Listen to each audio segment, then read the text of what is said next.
হয়েছে একেবারে কাগজের মতো পাতলা। তো দেখুন কাঁচের মতো চকচক করছে। তো এতটাই পাতলা হয়েছে, তো ভিতর দিয়ে আমার হাতটাও দেখা যাচ্ছে। তো কাঁচা আমের অনেক রেসিপি খেয়েছেন, তো একবার আমার মতো করে এই রেসিপিটা বানিয়ে খেয়ে দেখুন। টক ঝাল মিষ্টি খেতে এত ভালো লাগবে, প্রত্যেকে তো ভীষণভাবে পছন্দ করবে। আর কোনো রকম রোদ্দুরে দেওয়ার ঝামেলা ছাড়াই তো একবার এভাবে বানিয়ে সারা বছরের জন্য সংরক্ষণ করে রেখে দিতে পারবেন। নমস্কার বন্ধুরা, রূপার রন্ধনশালায় আপনাদের সকলকে অনেক অনেক স্বাগত জানাই। তো চলে এসেছি আজকের আবারও একটা নতুন রেসিপি নিয়ে। তো আজকের আমি কাঁচা আম দিয়ে সুন্দর একটা রেসিপি শেয়ার করব। তো এই রেসিপিটা রোদ্দুরে দেওয়ার ঝামেলা ছাড়াই একবার বানিয়ে তো সারা বছরের জন্য সংরক্ষণ করে রেখে দিতে পারেন। টক মিষ্টি খেতে দারুণ লাগে। তো আপনারা সঙ্গে থাকুন আর প্রথম থেকে শেষ পর্যন্ত পুরো রেসিপিটা দেখতে থাকুন। আশা করি আজকের রেসিপিটা আপনাদের অনেক ভালো লাগবে। তবে চলুন দেরি না করে শুরু করে দিই আজকের রেসিপিটা। তো দেখুন আজকের আমি এখানে নিয়ে নিয়েছি 5টা কাঁচা আম। তো আমটা আপনারা কম বেশি করে নিতে পারবেন। আর এই আমগুলো প্রথমে আমি কেটে নেব।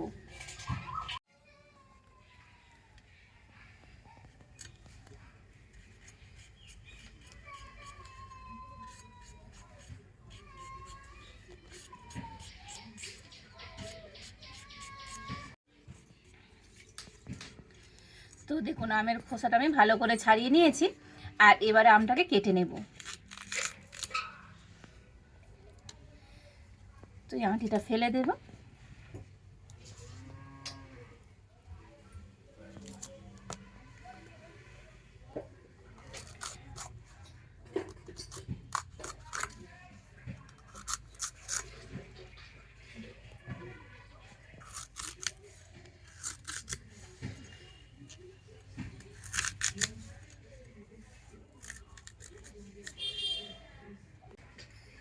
তো দেখুন আমগুলোকে এইরকম একটু ছোটো ছোটো পিস পিস করে কেটে নিচ্ছি। আমগুলোকে বঁটি দিয়ে কেটে নিচ্ছি। চাইলে আপনারা ছুরি দিয়েও কিন্তু আমগুলোকে এইরকম ছোটো ছোটো পিস করে কেটে নিতে পারেন। আর এই একইভাবে করে এখন আমি বাকি সমস্ত আমগুলো কেটে নেব।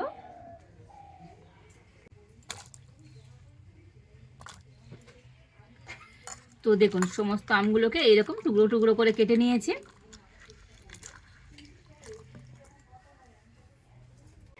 আর এবার আমি উনুনটা ঝেড়ে উনানে একটা কড়া বসিয়ে দিচ্ছি। তো প্রথমে আমি একটা মশলা তৈরি করে নেব। তো তার জন্য এখানে আমি নিয়ে নিয়েছি জিরে, মৌরি আর শুকনো লঙ্কা। শুকনো কড়াতে ভেজে নিয়েছি। এইখানে ক্যামেরাটা কোনো কারণে অফ হয়ে গিয়েছিল। আর এবার আমি কড়াতে দিয়ে দেবো জল।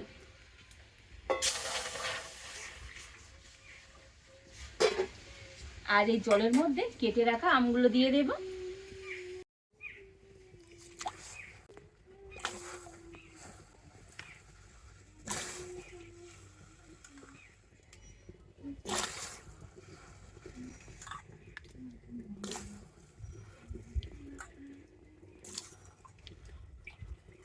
আর এবার আমি ঢাকা দিয়ে আমগুলোকে একটু সিদ্ধ করে নেব। আর ততক্ষণ এখানে আমি যে মশলাটা ভেজে রেখেছিলাম, তো এই মশলাটা গুঁড়ো করে নেব। তো এখানে আমি একটা ছোট হামনদিস্তা নিয়ে নিয়েছি। আর এই হামনদিস্তার মধ্যে মশলাগুলোকে দিয়ে দেব।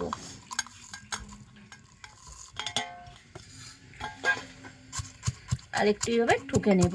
তবে মশলাগুলোকে একেবারে মিহি করে গুঁড়ো করার দরকার নেই। একটু আধ ভাঙা হবে, মানে অর্ধেক গুঁড়ো হবে, ঠিক সেইভাবে করে নিতে হবে।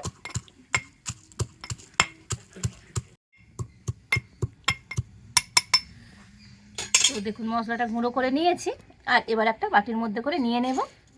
তো দেখুন মশলাটা ঠিক এইভাবে করে গুঁড়ো করে নিতে হবে।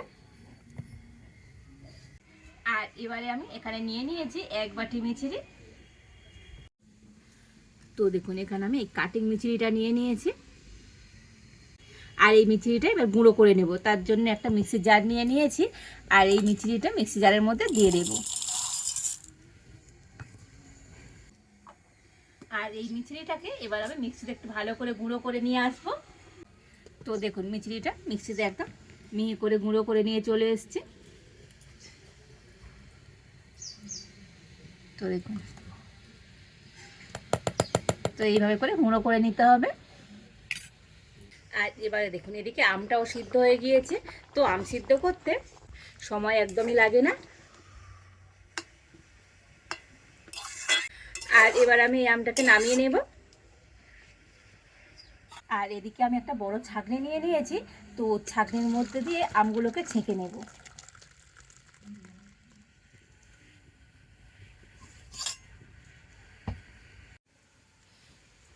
তবে এই আমের জলটা কিন্তু নেব না, এই আমটাই নিয়ে নেব।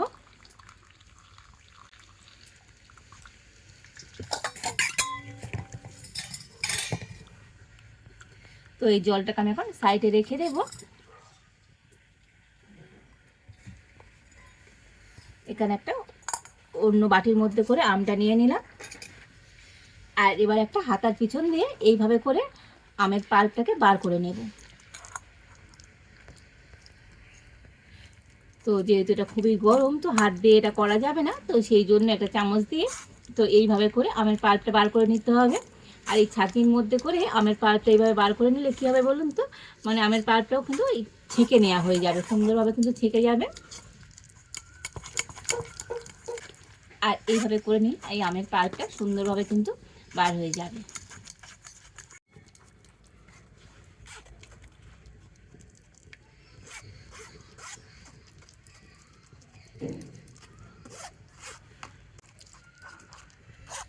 তো দেখুন আমের পাল্পটাকে বার করে নিয়েছি।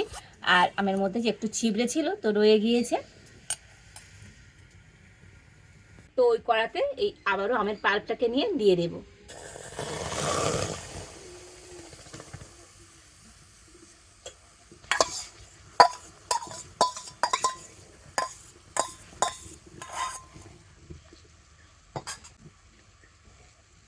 দিয়ে দেব 1 বাটি মিচড়ি গুঁড়ো। তবে আমটা আপনাদের কেমন টক বা মিষ্টি সেইভাবে কিন্তু মিচড়ি গুঁড়োটা দিয়ে দিতে হবে।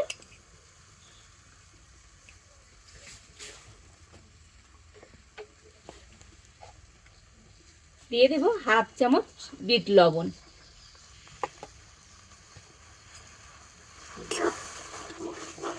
তো এবার আমি সব কিছু সুন্দরভাবে মিশিয়ে নেব।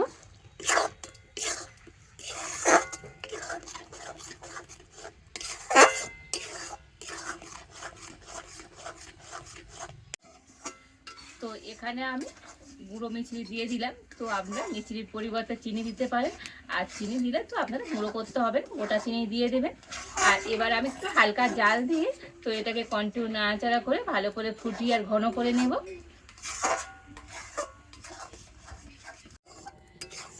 তো দেখুন আমের পাল্পটা কিন্তু ফুটতে শুরু করে দিয়েছে।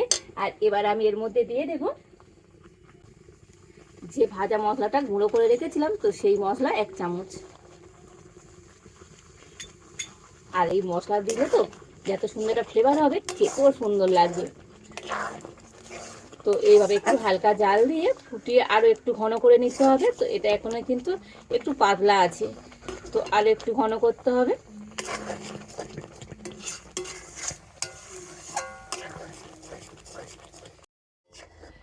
তো দেখুন মিশ্রণটাকে ঠিক এইভাবে ঘন করে নিতে হবে। তো দেখুন কেমন থাক থাক হয়ে পড়ছে।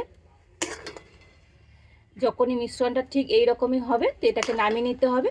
তো দেখেই বুঝতে পারছেন কতটা ঘন হয়েছে। আর এদিকে দেখুন দুটো থালায় আমি আগে থেকে একটু করে সাদা তেল ভালো করে লাগিয়ে রেখে দিয়েছিলাম। আর এই মিশ্রণটা এবার দুটো থালার মধ্যে নিয়ে নেব।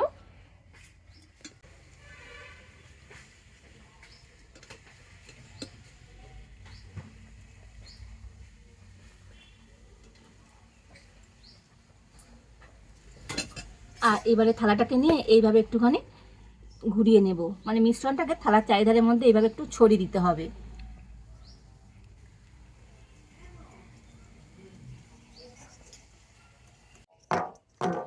তো দেখুন থালার মধ্যে ভালো করে ছড়িয়ে দিয়েছি আর থালাটাকে একটু এরকম ট্যাপ ট্যাপ করে নিয়েছি।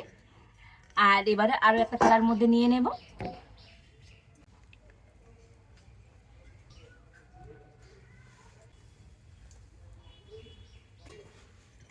আর একইভাবে করে এই থালার মধ্যেও কিন্তু এই মিশ্রণটাকে ছড়িয়ে দেব। তো দেখুন দুটো থালাতে আমি মিশ্রণটাকে সুন্দর করে নিয়ে নিয়েছি। তো দেখুন মিশ্রণটা কিন্তু অনেকটাই আমি পাতলা করে দিয়েছি, তো একটু এরকম পাতলা করে এই থালার মধ্যে দিয়ে দিতে হবে।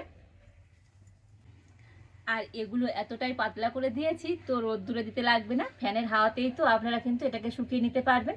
আর যদি আপনারা বছর জুড়ে সংরক্ষণ করে রেখে দিতে চান তখন একটু রোদ্দুরে দেবেন, তাহলে ফ্যানের হাওয়াতে কিন্তু এটা খুব সুন্দরভাবে শুকিয়ে যাবে। তো আমি এখন এটাকে ফ্যানের হাওয়াতে মোটামুটি 1 দিন রেখে দেবো। তো তারপরে আপনারা দেখাবো আজকের এই ম্যাঙ্গো ক্যান্ডিটা কেমন হয়েছে।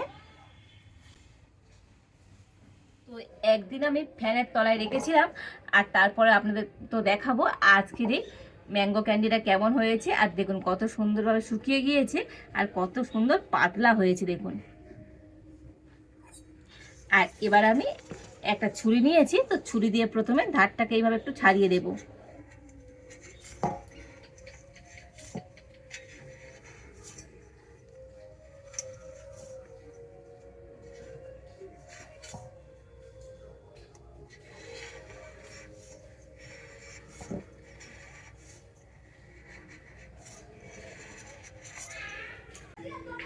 আর এবার তো আপনাদেরকে তুলে দেখাবো কতটা সুন্দর হয়েছে, কত সুন্দরভাবে থালা থেকে ছেড়ে যাচ্ছে দেখুন।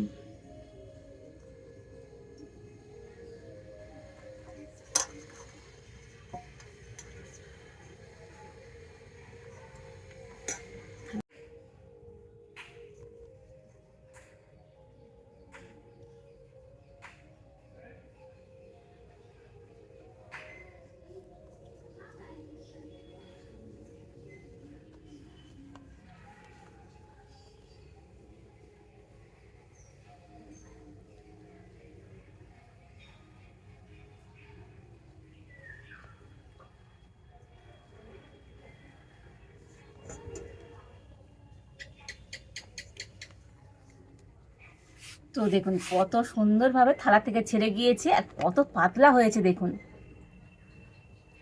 দেখে বুঝতে পারছেন এবার দিয়ে আমার হাতটাও কত সুন্দর দেখা যাচ্ছে।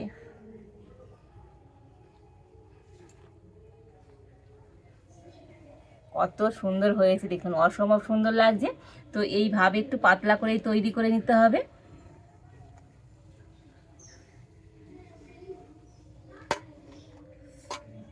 এবার আমি এটাকে তো একেবারে রোল করে নেব, মানে সরু করে রোল করে নেব।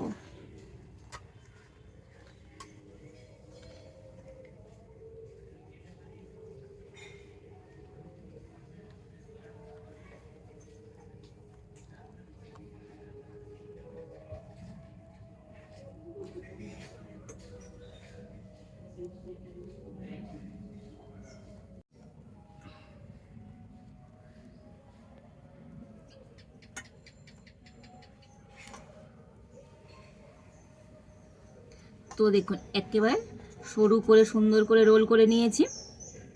তো রোল করে নিয়ে একটা আমি বেলেন চাকির মধ্যে নিয়ে নিয়েছি। আর এবারে এটাকে আমি এবার কেটে নেব।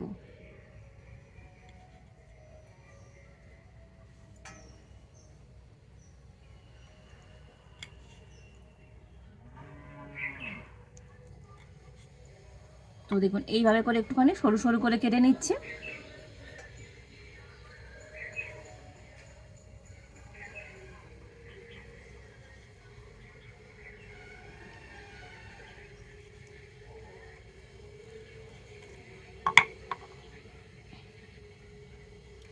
তো হাত দিয়ে এগুলোকে সুন্দর করে এরকম গোল করে নেব।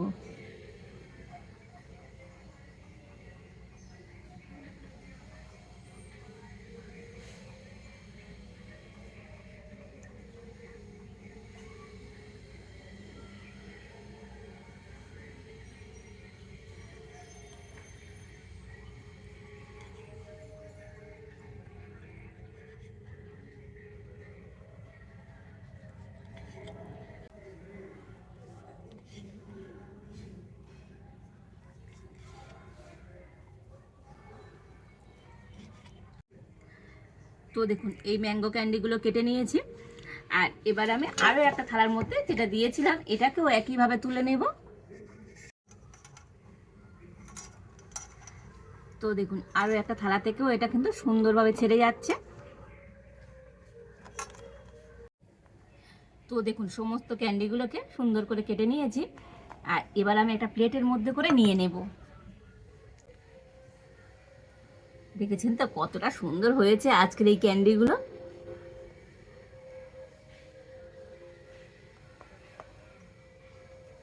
তো এই টক মিষ্টি ক্যান্ডিগুলো খেতে এত ভালো লাগবে, তো বাচ্চা থেকে বড় প্রত্যেকে তো ভীষণভাবে পছন্দ করবে। তো দেখুন সমস্ত ক্যান্ডিগুলোকে প্লেটের মধ্যে সুন্দর করে নিয়ে নিয়েছি। কতটা দেখতে সুন্দর হয়েছে দেখেছেন তো আজকের এই ক্যান্ডিগুলো। তো এভাবে ম্যাঙ্গো ক্যান্ডি বানিয়ে তো আপনারা বছর জুড়েও সংরক্ষণ করে রেখে দিতে পারবেন। কোনো একটা এয়ারটাইট কন্টেনার করে রেখে দেবেন, 1 বছর ভালো থাকবে। আর এই কাঁচা আমের সিজনে এভাবে একবার বানিয়ে খেয়ে দেখুন, তো খেতে এত ভালো লাগবে, বারে বারে বানিয়ে খেতে ইচ্ছে হবে। তো অসম্ভব সুন্দর হয়েছে আজকের এই ক্যান্ডিগুলো। দেখুন যেমন পাতলা হয়েছে আর কত সুন্দর নরম হয়েছে দেখুন। তো দেখে বুঝতে পারছেন অসম্ভব মজার হয়েছে আজকের এই ম্যাঙ্গো ক্যান্ডিটা। বন্ধুরা, আজকের আমার এই ম্যাঙ্গো ক্যান্ডি রেসিপিটা আপনাদের কেমন লাগলো তো অবশ্যই কমেন্ট করে জানাবেন। ভালো লাগলে লাইক শেয়ার সাবস্ক্রাইব করবেন। তো আজ এই পর্যন্ত, আপনারা ভালো থাকুন, সুস্থ থাকুন, দেখা হচ্ছে নতুন কোনো একটা রেসিপি নিয়ে।